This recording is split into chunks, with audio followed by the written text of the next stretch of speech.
right okay next day fundamental master class එකේ ගොඩක් important lesson එකක් තමයි මේ lesson එක lesson 3 එක. ඒකෝර මීට කලින් lessons දෙකක් අපි upload කරලා තියෙනවා. ඒ දෙක බලලා නැත්නම් මේ වෙනකොට ඔයා අනිවාර්යෙන් මේ lessons දෙක බලලා එන්න. හොඳයි. අපි මේ lesson එකෙන් කතා කරන්නේ real supply and demand එක ගැන. right?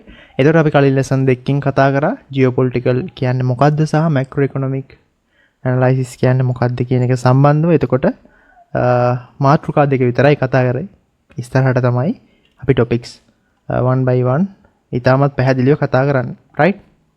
okay. real supply and demand. මොකේද real supply and demand එක? අපි දැන් foreign exchange currency market එකේ trade කරන්නේ රටවල් වල currencies නේ. right? එතකොට රටවල් වල currencies supply demand වෙන්න. right? currency එකක් demand වෙන්න හෝ currency එකක් supply වෙන්න බලපාන සාධක තමයි මේ යට තියෙන්නේ. හරිද? intrinsic value කියලා තියෙනවා. මේ intrinsic value එක ගැන මම තවදුරටත් ඉස්සරහදී පැහැදිලි කරන්නම්. intrinsic value එක කියන්නේ මම පොඩි idea එකක් දෙන්නම් සරලව. අපි ගත්තොත් currency එකක නියම value එක. right? currency එක intrinsic value එක කිව්වොත් currency එකේ තියෙන නියම වටිනාකමට තමයි currency intrinsic value එක කියන්නේ. right? සාමාන්‍යයෙන් කොටස් වල බෙදුම් කරවල සහ අනිකුත් මූල්‍ය උපකරණ වල මූල්‍ය උපකරණ තක්සේරු කරන්න පාවිච්චි කරන මේ intrinsic value එක. ඊළඟ කාරණා කිහිපය තමයි මෙන්න මේ ටික international relations and political stability. right? අපි කලින් lesson එකේදීත් දෙතුන් පාරක්ම මේ ගැන කතා කරා.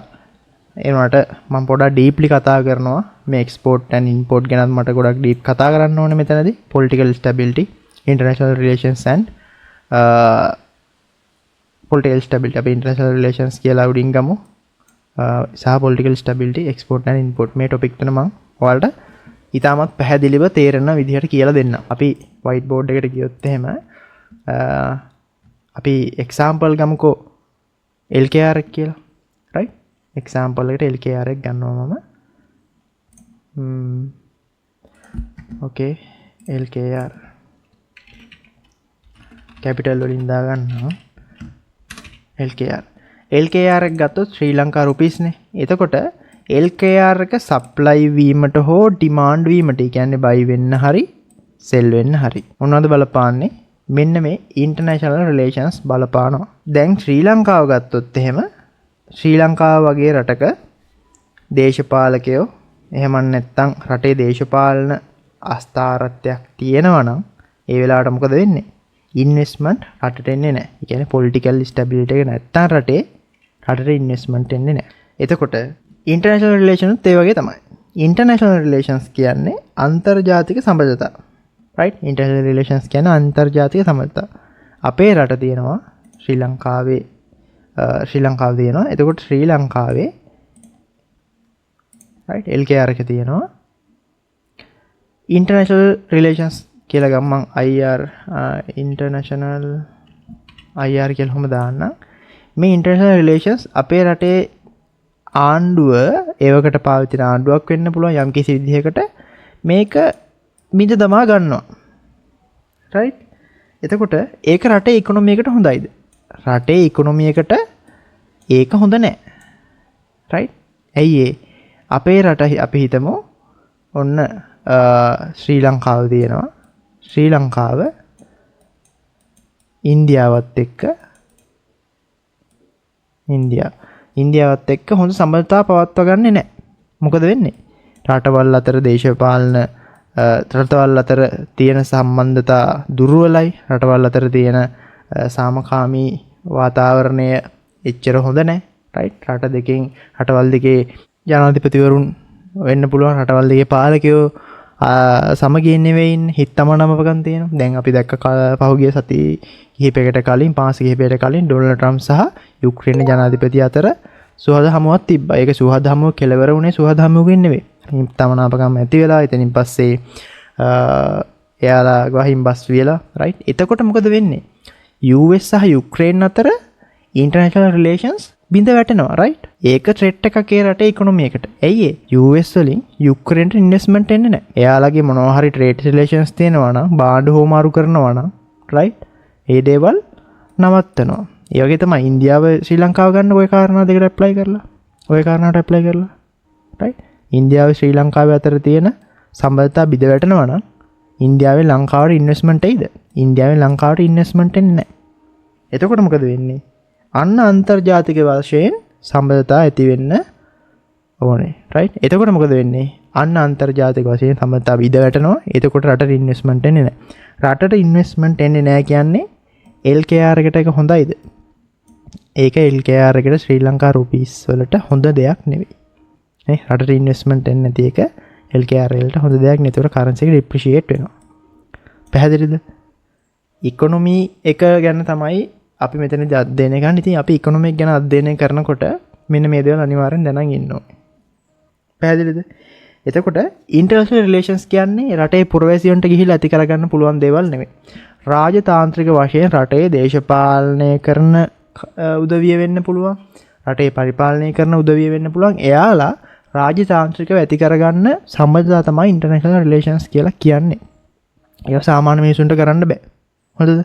ඒවකට පවතින ගවර්න්මන්ට් එකක් හරි නැත්නම් පාලන අධිකාරියක් හරි ඒ දේවල් කරන්න ඕනේ. රිලේෂන්ස් ඇති කරගන්න ඕනේ. ඒ රිලේෂන්ස් හරහා තමයි අපේ රටවල් වල රටට ඉන්වෙස්ට්මන්ට් එන්නේ. අපේ රට සාධකයක් විතර ගත්තොත් අනිත් රටවල් අතරත් එහෙම තමයි. ලෝකේ හැම රටක්ම එහෙම තමයි පැවතෙන්නේ. ක්ලියර්ද?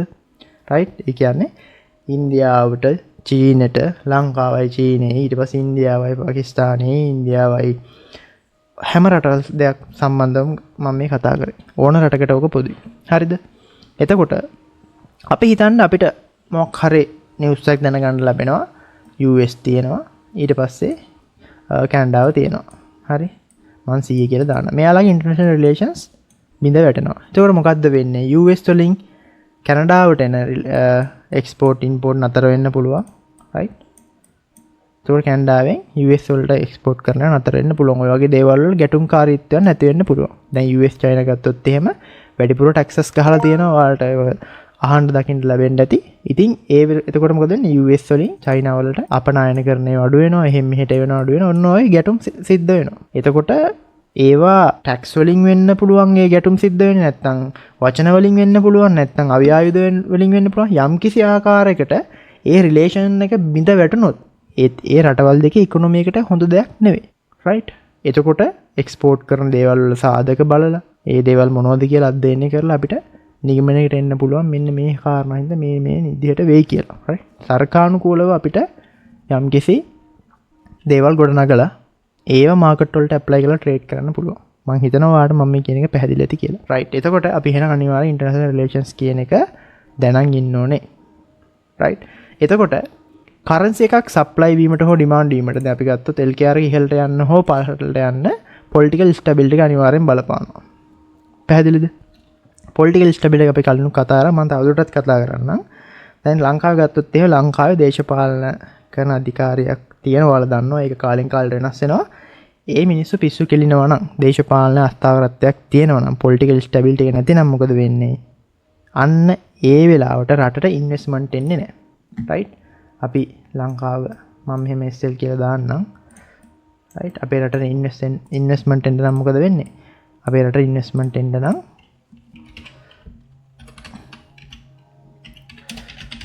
right? අපේ රටට ඉන්වෙස්ට්මන්ට් එන්න නම් අපි හිතමු මොකක් හරි වෙන රටකින් කියලා. US අපි කියලා ගමු US. right? US වලින් අපේ රටට ඉන්වෙස්ට්මන්ට් එන්න නම් අපේ රටේ දේශපාලන අධිකාරියන් වල ස්ථාරත්වය තහවුරු වෙලා තියෙන්න ඕනේ. right? පොලිටිකල් ස්ටැබිලිටි එකක් නැති වෙලාවකදී රටේ කරන්සි එක ඩිප්‍රීෂিয়েට් වෙනවා. අපේ රටේ ආර්ථික ස්ථාවරත්වයක් බලාපොරොත්තු වෙන්න බෑ දේශපාලනික ස්ථාවරත්වයක් නැතිනම්. පැහැදිලිද? ඒක හොඳට අවබෝධයෙන් අහගන්න. දැන් ඔයාලා දන්නවා ගෝඨාභය රාජපක්ෂ මහත්මයාගේ කාල සීමාවේ COVID-19 එක අපේ රටේ එතනින් පස්සේ ආර්ථික අර්බුදයකට මුහුණ දුන්නා. එතකොට ආර්ථික අර්බුදය කළමනාකරණය කරගන්න බැරුව මිනිස්සු මොකද කරේ? මිනිස්සු හිතුවා ඒවට පාලනය කරන අධිකාරිය ඒ රාජ්‍ය තාන්ත්‍රණයේ හෝ පාලන අධිකාරියේ වැරද්දක් තමයි මෙතන තියෙන්නේ කියලා අරගල කරන්න ගත්තා. දේශපාලන වෙනසක් මිනිස්සු බලාපොරොත්තු වුණා එතනදී. එතකොට මොකද මේ කාල සීමාවේ උනේ? පොලිටිකල් ස්ටැබිලිටි එක තිබ්බද නැද්ද ඒ කාල සීමාවේ? ඒ කාල සීමාවේ පොලිටිකල් ස්ටැබිලිටි එක තිබ්බේ නැහැ. එතකොට මොකද වෙන්නේ? අන්න හොඳම නිදසුනක් ඒක අපිට තේරුම් ගන්න. එතකොට රටට ඉන්වෙස්ට්මන්ට් එන්නේ නැහැ. ඒ කාල සීමාවේ ඉන්වෙස්ට්මන්ට් ආවේ නැහැ රට තුලට. දැන් හැදීගෙන යනවා. නමුත් පොලිටිකල් අන්සර්ටන්ටි එක නිසා ඉන්වෙස්ට්මන්ට් ආවේ නැහැ. ඔය වෙලාවට LKR එක, ඒ කියන්නේ ශ්‍රී ලංකා රුපීස් බාල්දු වෙනවා, ඩිප්‍රීෂিয়েට් වෙනවා. පැහැදිලිද? ඕනම රටකට ඕක පොදුයි. ඔය වගේ තත්ත්වයක් ඔයා යම් කිසි රටවල් දෙකක් අතර, ඒ කියන්නේ ෆොරෙන් එක්ස්චේන්ජ් කරන්සි මාකට් එකේ රේට් ගන්න පුළුවන් කරන්සිස් වලට අදාළ රටවල් වල ඔහොම තත්ත්වයක් දැක්කොත් අන්න ඒ වෙලාවට ඒ ක්‍රයිසිස් එක තියෙන රටේ කරන්සි එක ඩීවැලියුවේට් වෙනවා. එහෙම නැත්නම් ඩිප්‍රීෂিয়েට් වෙනවා කියලා හොඳට මතක තියාගන්න. එතනට අපිට ට්‍රේඩ් ඔපචුනිටි එකක් තියෙන එක තියෙනවම තමයි. එතකොට ඔයා ෆන්ඩමෙන්ටල් රීසන් එකක් දැන් ඔන්න මේ වෙලේ මේ ලෙසන් එකෙන් මෙතන ඉගෙන ගත්තා. ඒ වගේ දෙයක් යම්කිසි මේජර් කරන්සිස් අපි දන්නවනේ. AUD ඕස්ට්‍රේලියාවට අදාළ AUD CAD එක රයිට්. ඉතින් පස්සේ මට මේක ස්පේස් එකක් ඕනේ. හරි. දැන් අපි දන්නවනේ දැන් ඔයා මේ වෙනකොට ඉගෙනගෙන ඉන්නේ CAD එක AUD එක ඕස්ට්‍රේලියාවට දාලා ඊට පස්සේ NZD right, ඊට පස්සේ CHF, ඊට පස්සේ JPY right, ඔය මේජර් කරන්සිස් USD, එතනින් පස්සේ yen එක CHF එක, GBP, euro right. මේ රටවල් වල යම්කිසි විදියට ෆයිනෑන්ෂල් ක්‍රයිසිස් එකක්, දේශපාලන අස්ථාවරත්වයක්, ඒ කියන්නේ පොලිටිකල් ස්ටැබිලිටි එකක් නැති වුණොත් ඔයාලා අන්න එතනදී ඒ අදාළ රටේ කරන්සි එක සෙල් කරන්න බලන්න තව කරන්සි එකක් එක්ක right. ඒ කියන්නේ දැන් හිතන්නකෝ කැනඩාවේ ආර්ථික අස්ථාවරත්වයක් සිද්ධ වෙනවා. අපිට මොකද කරන්න පුළුවන්? USD CAD buy කරන්න පුළුවන්. right. මොකද අපි මෙතනදී buy කරන්නේ USD base එකනේ buy කරන්නේ. එතකොට කෝට් එක සෙල් මෙතන අපි සෙල් කරනවා කියන එක තමයි එතන කියන්නේ. USD CAD long term buy කරලා දෙන්න පුළුවන්. දැන් අපේ රටේ ආර්ථික අස්ථාවරත්වයක් ඇති වුණා කියවනේ 2022 මට මතක තියෙන්නේ. ඔව් 20යි 22 තමයි ගෝඨාභය රාජපක්ෂ මහත්තයා පාලන ධූරෙන් ඉවත් වුණේ. ඉතින් ඒ කාල සීමාවෙදී ෆයිනෑන්ෂල් ක්‍රයිසිස් එකක් වෙලා පොලිටිකල් අන්සර්ටන් එකක් රට තුල ඇති වෙලා. එහෙම වුණාම කුපියල මොකද වෙන්නේ? බාල්දු වෙනවා. එහෙනම් අපිට USD LKR මොකද කරන්න පුළුවන්? buy කරන්න පුළුවන්. right. අපි බලමු රුපියල බාල්දු වෙලා තියෙන හැටි. USD LKR buy වෙලා තියෙන හැටි. right. මම යනවා USD LKR වලට. ඔතන වීක්ලි වලින් වගේ මම දාගන්නම්. මේ තියෙන buy movement එක. සාමාන්‍ය ෆයිනෑන්ෂල් ක්‍රයිසිස් එක අපි දන්නවා 2019 පස්සේ වගේ මෙන්න මේ movement එකට එනකන් ඔක තිබ්බා. ඊට පස්සේ මොකද උනේ? පොලිටිකල් ස්ටැබිලිටි නැති වෙන අපිත් එක්ක මේක ලෝක ඕනම රටකට පොදු දෙයක් තමයි ෆයිනෑන්ස් මොකද්ද COVID-19 වල ඉෆෙක්ට් එක. හැබැයි දරා ගන්න බැරිම වුණා අපේ පොලිටිකල් අන්සර්ටන්ටි එක නිසා. හරිද? ඉතින් මෙන්න මේ buy movement එක ඔය වගේම අපිට මම අර කියපු විදිහට මෙන්න මේ රටවල් වලට ඉෆෙක්ට් එක වුණොත් අපිට එතන ට්‍රේඩ් ඔපචුනිටි එකක් තියෙනවා කැච් කරන්න පුළුවන්. ඔන්න මේ ලෙසන් එක තුන්වෙනි ලෙසන් එකෙන් ඔයාගේ ඔළුවට ට්‍රේඩ් අයිඩියා එකක් ගියා. ඕවා තමයි ට්‍රේඩ් අයිඩියාස් අපි ෆන්ඩමෙන්ටල් වලින් ට්‍රේඩ් කරන. මේ ලෝකේ වෙන ඉන්සිඩන්ට් දිහා බලලා ජියෝපොලිටිකල් වෙන්න පුළුවන්, මැක්‍රෝ ඩේටා වල වෙනස්කම් වලින් වෙන්න පුළුවන්. දැන් මේකයි තියෙන්නේ ජියෝපොලිටිකල් පැත්තට. ජියෝ කියලා දාලා තියෙන එක. ඉතින් ඔන්න ඔය වගේ සෑහෙන ඔපචුනිටිස් අපිට තර්කානුකූලව ගොඩනගලා ගන්න පුළුවන්. දැන් ඔයාට ඒ ලොජික් එක පැහැදිලිනේ. right. මොකද්ද මේකේ මේ තියෙන ෆන්ඩමෙන්ටල් වල තියෙන තව ඔයිට වඩා ඉස්සරහට සෑහෙන දේවල් තියෙනවා, ඔපචුනිටිස් ඕන තරම් තියෙනවා. ඔහොම කැච් කරන්න පුළුවන්. අනිවාර්යෙන් 100% කාටවත් කියන්න බෑ තර්කානුකූලව එහෙම දෙයක් වෙන්නේ නැහැ කියලා. right. පොලිටිකල් අන්සර්ටන්ටි එකක් තිබ්බොත් අදාළ රටේ ස්ටොක් මාකට් කඩන් වැටෙනවා. දැන් අපි ගත්තොත් එහෙම පොලිටිකල් අන්සර්ටන්ටි එකක් වුණොත් අදාළ රටේ ස්ටොක් සෙල් කරන්න පුළුවන්. ඔන්න ට්‍රේඩ් අයිඩියා දෙකයි දැන්. right. එකක් අදාළ රටේ කරන්සි එක තව කරන්සි එකක් එක්ක buy හෝ sell කරන්න පුළුවන්. right. දැන් USD CAD buy කරනවා වගේම අපිට පුළුවන් CAD CHF sell කරන්න. ඒතර අපි CAD එකනේ sell කරන්නේ නැතන. පැහැදිලිද? right. ඒ වගේ දැන් ඔන්න එක opportunity එකක් අපිට එතනදී ගලපලා බලලා ගන්න පුළුවන්. තව මේකේ interest rate අඩු වැඩි ඒවත් එක්ක buy sell කරන්න පුළුවන්. කතන්දර ගොඩක් තියෙනවා. එතකොට අපේ trade accuracy එක තවත් වැඩි කරගන්න පුළුවන්. right. මෙයා pip 50ක් යනවා නම් අපිට අනිත් පැත්තකින් pip 150 200ක් වුණත් catch කරන්න පුළුවන් opportunities තියෙනවා. පැහැදිලිද? මේක එහෙමයි වෙන්නේ. එතකොට මම මොකද්ද කියන්නේ ගියේ අන්න ස්ටොක් මාකට් වලත් අපිට ට්‍රේඩ් ඔපචුනිටි එකක් තියෙනවා. ඔන්න ඊළඟ ඔපචුනිටි එක. දැන් ඔන්න ට්‍රේඩ් අයිඩියා එකක් ඔන්න ජෙනරේට් කරලා දුන්නා. පැහැදිලිද? ඔන්න දෙවෙනි ට්‍රේඩ් අයිඩියා එක ස්ටොක් මාකට් මොකද කරන්න පුළුවන්? ස්ටොක් මාකට් සෙල් කරන්න පුළුවන්. පොලිටිකල් අන්සර්ටනිටි එකක් තියෙන තැනක ස්ටොක් මාකට් මොකද වෙන්නේ? ස්පේස් ගන්නම් මම මෙතන එදා රටේ කරන්සි එක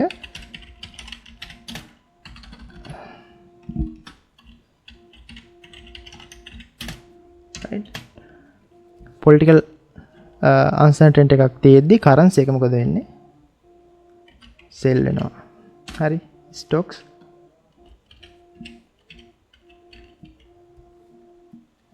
හරිනේ සෙල් වෙනවා. පැහැදිලිද? රයිට්. දැන් කවුරු හරි බලන්න පුළුවන් මේ USD USD CAD buy කරේ කියලා. ඉතින් අපි buy කරන්නේ මෙතනදී USD CAD එක sell කරනවානේ. රයිට්. මෙතනත් එහෙමයි. USD buy කරලා CAD LKR තමයි sell කරන්නේ. රයිට්. බලන්න chart එකේ USD LKR. Right. US dollar ශ්‍රී ලංකා රුපී. US dollar මිලදී ගන්නවා ශ්‍රී ලංකා රුපීස් විකුණලා. රයිට්. ස්ටොක් සෙල් වෙනවා. ඒකට එක්සාම්පල් මම ලංකාවේම ගන්නම්. S&P SL 20 index එක ගත්ත හැකි. බලන්න පුළුවන් අපිට ස්ටොක් සෙල් වෙලා තියෙනවා. රයිට්. කාල සීමාව ගත්තොත් එහෙම 2000 අපි 19න් පස්සේ ගමු. 22 කාල සීමාව වගේනේ 19න් පස්සේ ගන්න බෑනේ. මෙතන 17න් පස්සේ 18 20 මෙන්න මේ ළගේ ලයින් එකකින් නම් ගන්න පුළුවන් අපිට මේ සෝන් එකට වගේ එක අපිට බලන්න පුළුවන් ස්ටොක් සෙල් වෙලා තියෙනවා. රයිට්. ඊට පස්සේ පොඩි රේන්ජින් මූවමන්ට් එකක් ගිහලා ඇකියුමුලේෂන් පීරියඩ් එකකින් පස්සේ මෙයා මේ හයිස් බ්‍රේක් කරගෙන නැවත සැරයක්. රයිට්. ඔන්න මේ වෙනකොට all time highs වල වගේ ඉන්නවා. all time highs වල ඉන්නවා. all time highs නෙවෙයි. previous මෙන්න මේ high එක පාස් කරලා යා ඉන්නවා. right. හොම් බලා ගන්න අපිට පුළුවන්. පැහැදිලිද? එතකොට ස්ටොක් සෙල් වෙනවා. දැන් මේ දීර්ඝ කාලීනවනේ. දැන් ආ ස්ටොක්ස් පොඩ්ඩක් හොඳයි. හැදිලා තියෙනවා. ඉන්වෙස්ට්මන්ට් එකම ඇවිල්ලා.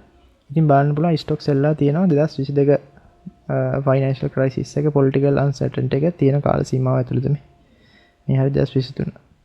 පැහැදිලිද?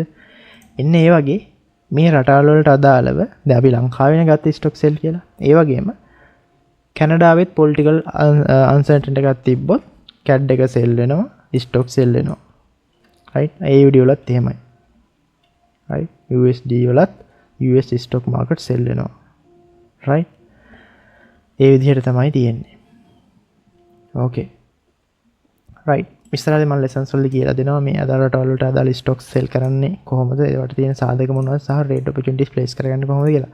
ඒකට දැන් ඔයාට ඔන්න ස්ටොක් සෙල් කරන්න අපිට ඕන රටක ස්ටොක්ස් තියෙනවා ඒවා සෙල් කරන්න පුළුවන්. ඒකට අපි ෆොරින් එක්ස්චේන්ජ් කරන්සි මාකට් එකේදී ට්‍රේඩ් කරන මේජර් කරන්සිස් වලට අදාළ ස්ටොක් සෙල් කරන්න පුළුවන්. එහෙම දෙයක් වුණොත් එහෙම. රයිට්. ඔන්න දැන් ට්‍රේඩ් අයිඩියාස් දෙයක් තුන්වෙනි ලෙසන් එකේදී ඔයාගේ ඔලුවට දීලා ඉවරයි. ඕකේ. අපි කොතනද හිටියේ? අපි හිටියේ මෙන්න මෙතන අපි හිටියේ පොලිටිකල් ස්ටැබිලිටි කියන එකේ. රයිට්.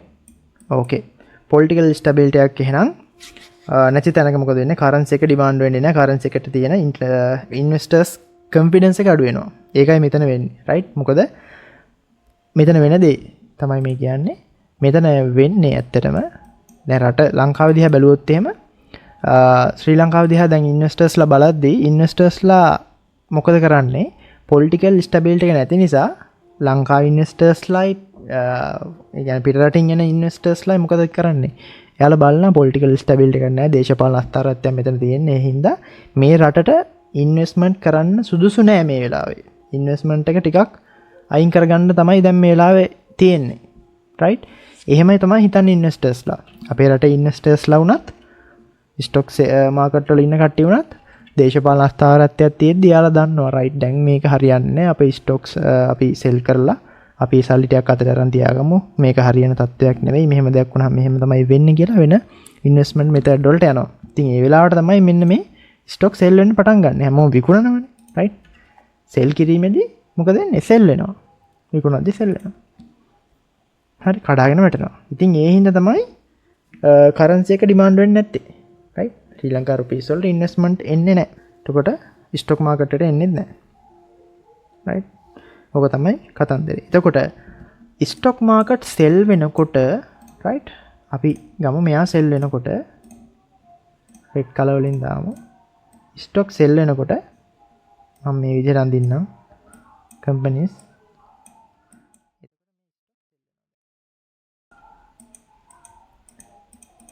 අපි ගත්තොත් මේ කම්පැනිස් තියෙන කම්පැනිස් වල ස්ටොක් කොටස්නේ කොටස් වෙළඳපොලේ අපිට තියෙන ට්‍රේඩ් කරන්න කියන්නේ බයි කරන්න මිලදී ගන්න සෙල් කරන්න තියෙන්නේ රයිට් එතකොට මේ කම්පැනිස් මොකද කරන්නේ කම්පැනිස් කියන්නේ යම් කිසි ප්‍රොඩක්ට් එකක් හෝ සර්විස් එකක් සෙල් කරන තැනක්නේ රයිට් එතකොට එයාලගේ ප්‍රොඩක්ෂන් මොකද වෙන්නේ මේ කම්පැනිස් වලින් ප්‍රොඩක්ෂන් අවුට්පුට් කරනවා ඒ ප්‍රොඩක්ෂන් වලට මොකද වෙන්නේ ස්ටොක් සෙල් වෙද්දී ප්‍රොඩක්ෂන් මොකද වෙන්නේ කඩාගෙන වැටෙනවා රයිට් ප්‍රොඩක්ෂන් කඩාගෙන වැටෙනකොට ඒක ඩිරෙක්ට් හිට් එකක් වෙනවා මොකද වෙන්නේ මෙතන ස්ටොක් සෙල් වෙද්දී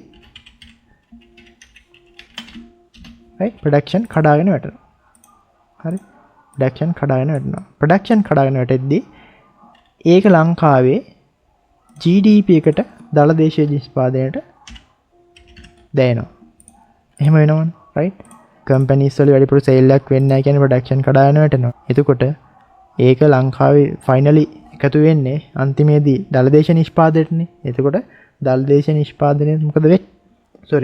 දලදේශ නිෂ්පාදනයත් මොකද වෙන්නේ? කඩාගෙන වැටෙනවා. GDP එක ඩ්‍රොප් වෙලා තියෙන අපිට බලා ගන්න පුළුවන්. අපි බලමු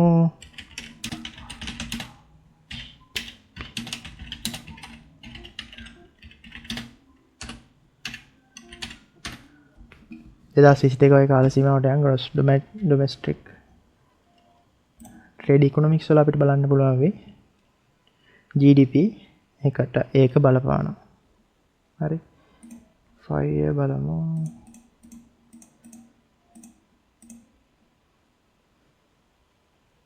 විසියක විසි දෙක බලන්න මෙන්න මේ කාල සීමාව වල හොඳට පේනවා 21කින් පස්සේ GDP එක US ඩොලර් බිලියන 88.6 එකක් තිබ්බ දල්දේශීය නිෂ්පාදනය ශ්‍රී ලංකාවේ 88 ඉඳලා 74.14ට ඩ්‍රොප් වෙලා තියෙනවා. ඊට පස්සේ ඔන්න 84.36ට 23 24 84.54 තිබිලා තියෙනවා. හරිද? ඉතින් ඔන්න ඔහොම තමයි අපිට ඔක බලා ගන්න පුළුවන්. මේ 74ට ඩ්‍රොප් වෙලා තියෙනවා. ඉතින් මේක අර කම්පැනිස් වල මේ සෙල් මූවමන්ට් එකත් එක්ක තමයි ওই GDP එකේ අඩුවීමක් සිද්ධ වෙන්නේ. මේක ඩිරෙක්ට් හිට් එකක් වෙනවා GDP එකට. රයිට්? ප්‍රොඩක්ෂන් වෙන්නේ නැහැ කියන්නේ කම්පැනිස් වලින් කොහොමත් එතකොට GDP එක දැනෙනවනේ. ඒ දැනිල්ල තමයි මේ පෙන්වන්නේ. රයිට්? එතකොට කාටවත් කියන්න බෑ ඒක වෙන්නේ නැහැ කියලා. හරි? තරකානුකූලව ගත්තොත් එහෙම ඒක වෙන දෙයක්. එතකොට අනිවාර්යෙන් ස්ටොක් සෙල් වෙන එක අපිට කන්ෆර්ම්. පැහැදිලිද? ඕකේ. එතකොට ඒකෙන් තව චුට්ටක් ඉස්සරහට ගියොත් දැන් මේ කම්පැනිස් වල වැඩ කරන්නේ කවුද? මම මේ හදන්නේ ස්ටෙප් බයි ස්ටෙප් ඔයාට මේක ෆැමිලියර් කරගන්න. මොකද මේකේ තියෙන දේ ඔයා දැක්කොත් විතරයි ඔයාගේ ඉන්ට්‍රස්ට් එකක් මේකට ඇති වෙන්නේ. ඇත්තටම හොඳ සබ්ජෙක්ට් එකක් හොඳට මේකේ පොයින්ට් එක අල්ලගත්තොත් ඔයාට nothing ෆන්ඩමෙන්ටල් ට්‍රේඩර් කෙනෙක් විදියට තමන්ගේ ලයිෆ් එක දිගටම ට්‍රේඩින් ලයිෆ් එක ගත කරන්න පුළුවන්. හොඳ ප්‍රොෆිට් එකකින් තමන්ට ෆොරෙක්ස් වලින් හොඳ ඉන්කම් එකක් හදාගන්න පුළුවන් ඇත්තටම. හරි හැබැයි ඒකට මොකද කරන්න ඕනේ? හදිස්සි වෙලා බෑ. මේක දැන් කෙනෙක් කැම්පස් ගිහලා අවුරුදු 4ක් විතර ඉගෙනගෙන ඒ වගේ කරගන්නවා වගේ මේකත් හැමීට තමන් කරගන්න ඕනේ. හදිස්සි වුණොත් මේ දේ කරන්න බෑ. රයිට්? ඉවසීම කැපවීම තියෙන්න ඕනේ. GDP එක ඩ්‍රොප් වෙනවා කියලා ප්‍රොඩක්ෂන් අඩු වෙන හින්දා ප්‍රොඩක්ෂන් අඩු වෙනවා ස්ටොක් සෙල් වෙද්දී. ස්ටොක් සෙල් වෙද්දී ප්‍රොඩක්ෂන් අඩු වෙද්දී GDP එකත් අඩු වෙද්දී අනිත් පැත්තෙන් මොකද වෙන්නේ? ඒක ඩිරෙක්ට් හිට් එකක් වෙනවා අනිත් පැත්තෙන් ලේබර් ෆෝස් එකට. රයිට්? ඒ කියන්නේ මේ කම්පැනිස් වල වැඩ කරනවා සේවකයෝ ලේබර්ස්ලා. රයිට්? එයාලගේ වැටුප් වලටත් මේක බලපාන එක්ක වැටුප් අඩු කරනවා එක්ක කම්පැනිස් වලින් මෙයාලා ඉවත් කරනවා. රයිට්? එක්ක පඩි අඩු කරනවා ඩික්‍රීස් කරනවා එයාලා ඉන්කම් එක ඩිඩක්ට් කරනවා. රයිට්?